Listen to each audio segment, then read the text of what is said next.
Tape script 6.4. My favourite room. Hey, I hear you've got a new house now. What's it like? It's great. It feels so good to have more space after living in that tiny flat. Tell me all about it. How big is the new house then? Oh, it's not enormous or anything, but it's just great to have more rooms, especially when the kids are being noisy. But I must admit, the thing I love most about it is my attic room. An attic? That sounds wonderfully old-fashioned. I'd love to have an attic in my house. Yes, it's a pretty small space actually, but it's so cosy. It's got lovely old wooden floorboards, and the walls are a rich dark red colour, which makes it feel really warm. I've just put some very simple furniture in it, a small coffee table and a little two-seater sofa, not much else really. Oh, and a lamp. I love to go up there when I want to read, or even just to sit quietly on my own for a while. It's my own space. Nobody else is allowed in. Is it light and airy? What kind of windows has it got? Well, there's just one small one in the roof. It has a lovely view of the park, but only if you stand on the coffee table. But that doesn't matter to me, because what I like about being in there is that you feel completely cut off from the world. You haven't lived in your house that long, have you? Have you got a favourite room in it? Oh, yes, I have. It's my bedroom. I like all the rooms in my house, but my bedroom I just love. It's quite big, and it's got a lovely soft wool carpet in it, so it's nice to walk around barefoot. I spent ages trying different colour paints on the walls. I must have tried a dozen different colours until I finally found exactly the one I wanted.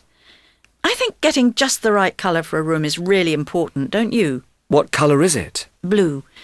A kind of pale blue, but a very warm shade. I know that sounds a bit strange, but blues can be quite cold if you don't choose carefully. I really got into colour charts and matching colours when I was doing the room. I even made my own cover for the bed, a patchwork type thing, using squares of material in all different matching shades of blue. It brings everything together beautifully. Amazing. I didn't know you had such a creative side to you. Well, if you can't find anything you like in the shops, you have to get creative, don't you? And the colours do all look gorgeous, even if I say so myself. I also love it because it's such a bright room, even in winter, especially in the morning when the sun shines straight into it. And the window is one of those huge old-fashioned bay windows you can sit in. I've had some cushions made for the window seat, which I just love to sit in.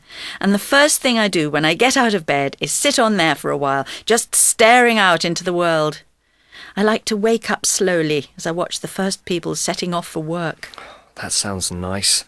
That's what I meant about being in my attic. It's a space where I can stare into space and daydream for a while. I think we need to do that at some point in the day. Yeah. I do sometimes go up there at other times during the day too. There's hardly any furniture in there, apart from the wardrobe. Just a chair by the bed. The bed's absolutely enormous, and it's incredibly comfortable to lie on. So I like to take the newspaper and a cup of tea up there when I get home from work, to escape. I'd be worried about falling asleep. Well, I do have a 20-minute nap sometimes. It's the same as with you. I need a place where I can go and have some me time before I go downstairs and join the chaos that is my lovely family.